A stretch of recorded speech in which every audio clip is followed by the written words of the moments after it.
Gracias por continuar con nosotros en Informativo en Punto. Oiga, para mí es un gusto, un honor tener a Alejandro Santos, filósofo, historiador, coordinador del Centro Noema, profesor de historia también de distintos niveles académicos.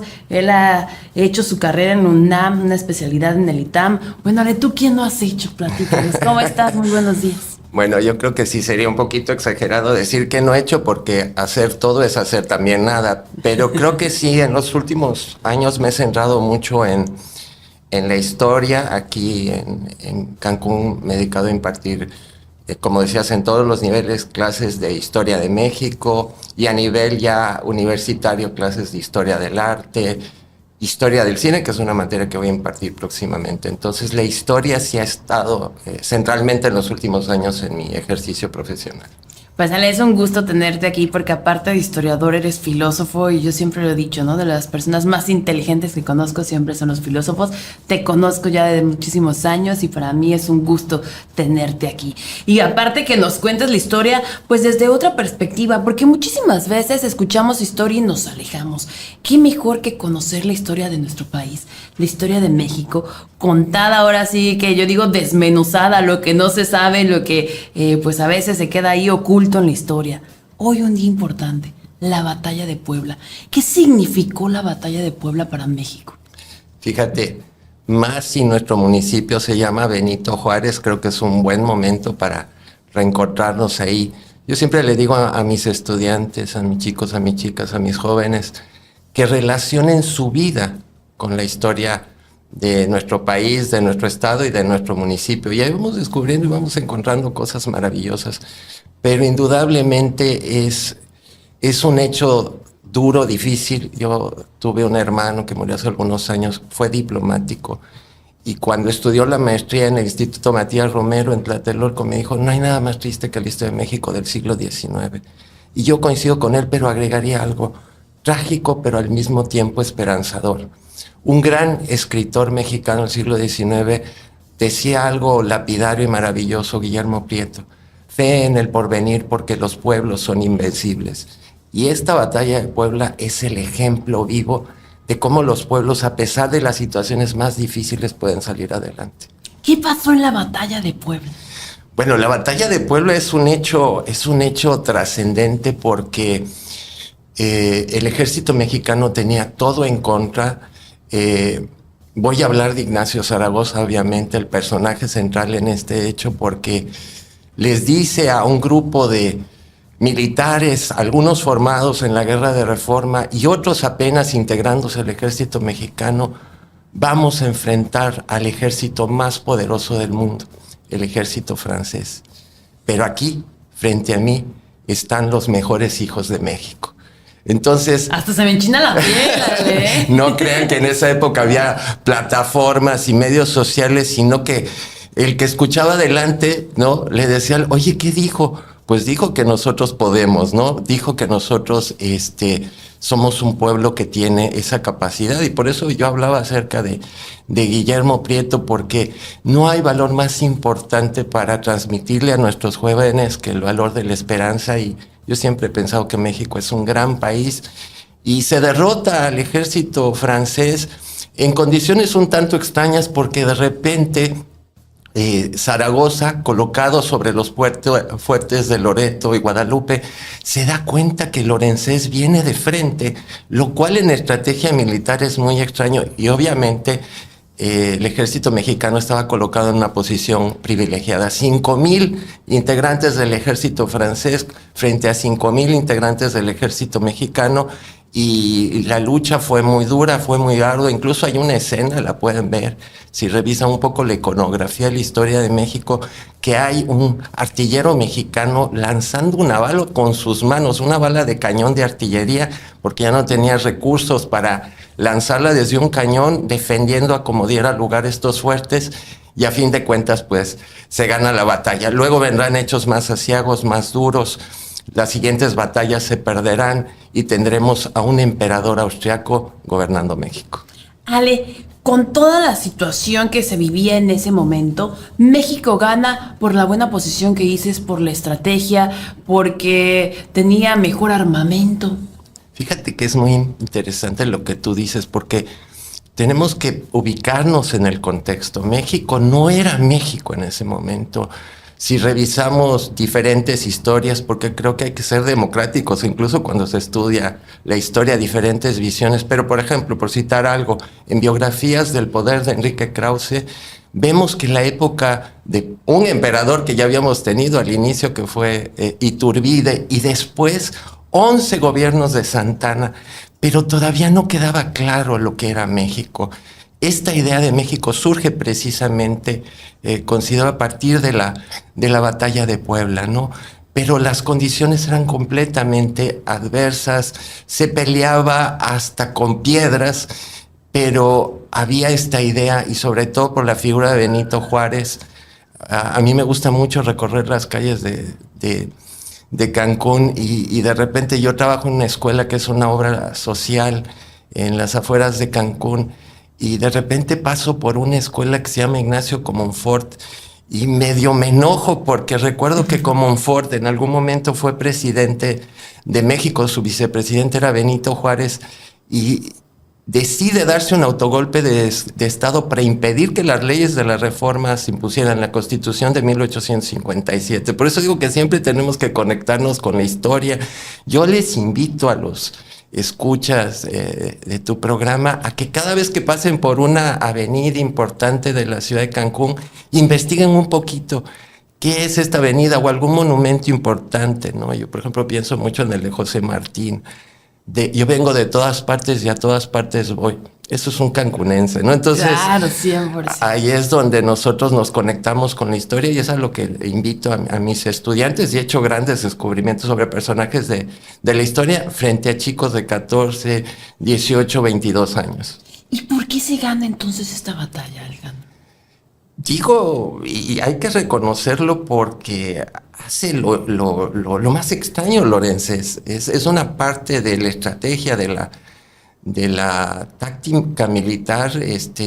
Se pelea desde los flancos, por eso hay una artillería, hay una caballería, pero él decide hacerlo de frente. Incluso después de la derrota, él es desacreditado, y colocan a otro militar, Lorey, de apellido Lorey, ese sí va a lograr el triunfo en las futuras batallas. Pero es un hecho importante de cualquier manera, y no demerita el ejército mexicano, y sobre todo ese espíritu, esa arenga del general Zaragoza, ¿no?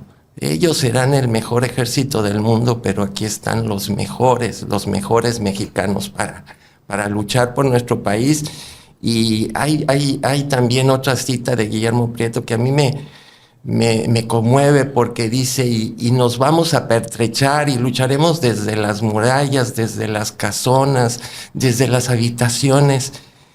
Y si nos queda apenas una bandera mexicana hecha jirones, eso será nuestra patria. Entonces, ahí es cuando uno dice, bueno, teniendo todo en contra, se forja un país, una patria como la mexicana. Por eso, para nosotros este día es un día tan importante, porque como país hicimos lo imposible, derrotar al ejército más poderoso del mundo. Alejandro, se me enchina la piel con todas estas citas que nos estás dando, porque aparte me queda claro este nacionalismo, este patriotismo que se tenía en esa época, y que ojalá se siga fomentando, si bien no irnos a la guerra, ¿no? Porque ojalá no más guerra, digan no a la guerra, pero sí desde nuestra área, desde nuestra perspectiva, desde sentirnos orgullosos de todo lo que es nuestra historia de México. Como tú lo dices, sí, hubo diferentes guerras, pero el día de hoy se ganó una guerra contra el ejército más poderoso, y quizá teniendo todo en contra, y podría hablar desde la preparación, desde las armas, ¿no? Desde otra mentalidad, porque evidentemente vienen de otro mundo. Nosotros pues teníamos todavía un rezago, ¿no? Hasta el día de hoy. Y aún así se ganó con todo. Sí, es realmente impresionante, y sobre todo porque también la figura de Benito Juárez, el nombre de nuestro municipio, que él tenía que hacer su gobierno desde un carruaje, y se formó una guerrilla que se llamaba la Chinaca, y significa literalmente sin calzones, es decir, no se tenían recursos, no se tenían elementos logísticos, ni de guerra ni de artillería, pero México salió adelante, venció al ejército más poderoso del mundo. Incluso les invito a que en internet busquen ya más adelante, cuando el ejército mexicano derrota definitivamente al ejército francés. Recordemos que la razón por la cual Francia invade México es por el cobro de una deuda prácticamente inexistente. Si en todo caso México le debía a alguien, era a España y a Inglaterra, y Juárez llega a un acuerdo con ellos. Ellos pedían 300 millones.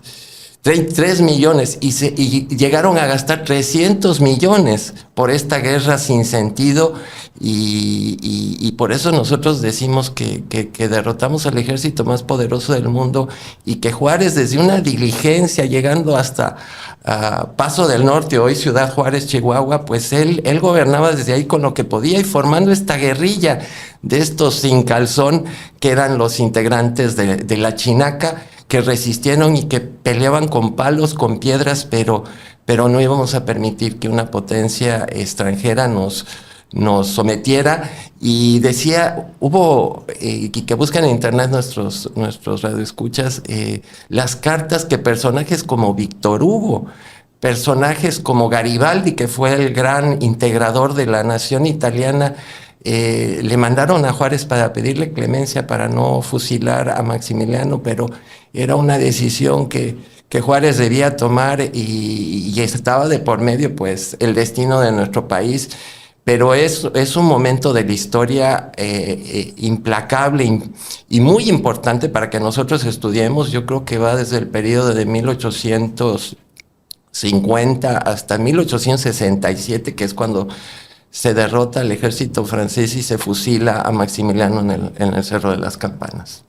Alejandro, ¿hay historiadores o hay un libro que cuente qué pasó después de esta victoria? ¿Cómo lo vivió el mismo ejército y el misma estado de Puebla? Que en ese entonces era todavía estado, era pueblo. Sí, todavía no existía. Qué bueno que lo digas, Monse, porque creemos que México se forjó hace 3000 años. Claro. ¿Sí? Y la idea de México surge a partir de esta batalla. Hay un documental. Yo creo mucho también en esa historia contada un poco como de héroes y villanos. Ya cuando nos volvemos adultos nos damos cuenta que ni tan héroes ni tan villanos, pero que puede ayudar mucho a la gente para ilustrar lo que ocurre en este momento, que es un documental que se llama Patria. Lo pueden buscar en YouTube. Su autor es Paco Ignacio Taibo II, que hoy en día es el director del Fondo de Cultura Económica, porque de esta visión, ¿no?, de un ejército que tenía muy poco y lo ganó todo, y frente al ejército más poderoso del mundo. Pero también invito a que se lean otras visiones como esta que mencionaba Enrique Krause, de biografías del poder y de historiadores ya más recientes. A mí me gusta mucho, por ejemplo, Alejandro Rosas, que es un historiador también muy ameno, muy divertido, porque los chicos dicen, sí, pero ¿qué pasó realmente? ¿Por qué tenemos que sentirnos orgullosos, celebrar, conmemorar este día, ¿no? Sí, ¿por qué tenemos que recordarnos, no? Porque marcó nuestra identidad. O sea, si existe la palabra, el gentilicio mexicano, es debido a esta batalla y esta gran lucha protagonizada por personajes, no solo Benito Juárez, Guillermo Prieto, Francisco Zarco, que es el santo patrono laico de ustedes los periodistas. Cada vez que hay un hecho difícil, de algún atentado contra un periodista, allá en la Ciudad de México, tu gente, tu gremio se junta frente a la estatua de Francisco Zarco para recordar que la libertad de expresión en nuestro país es clave y es algo por lo que hay que luchar, igual que por nuestra soberanía. 100%, Alejandro, ¿no? Yo creo que por eso lo decía hace un momento, la lucha sigue, pero la lucha que es intelectual, con palabras, con escritura, con diálogo, con reflexiones, ¿no? Sentirnos orgullosos, y no es posible que muchísimas veces otras personas externas a nuestro país conozcan más de nuestra historia que nosotros mismos. Por eso, para nosotros es un gusto tenerte aquí. Bienvenido al equipo de Informativo en Punto. ¿Dónde podemos estar en contacto contigo, Alejandro? ¿Dónde podemos tener más información? Si bien tú también estás de coordinador del Centro Noema, ¿tienes alguna página, historiador, red social? Nos pueden buscar en Noema Consultores. Tenemos ahí varios eventos, algunos en puerta. Y ahí nos pueden localizar, encontrar para lo que gusten. Muchísimas gracias. ¿Algo más que desees agregar? Pues nada, que nos conectemos con la historia de México, y como tú muy bien decías, ¿no?, con esa historia que construye, sobre todo lo que necesitan nuestros chicos y chicas cancunenses, esperanza, porque ellos ven un mundo de incertidumbre, ven un mundo complejo, pero ¿de dónde nos agarramos? Pues como decía el gran escritor Guillermo Prieto, fe en el porvenir, porque los pueblos son invencibles. Y estos chicos son invencibles, claro que sí. Muchísimas gracias, Alejandro. Es un honor tenerte aquí. Gracias, Monse.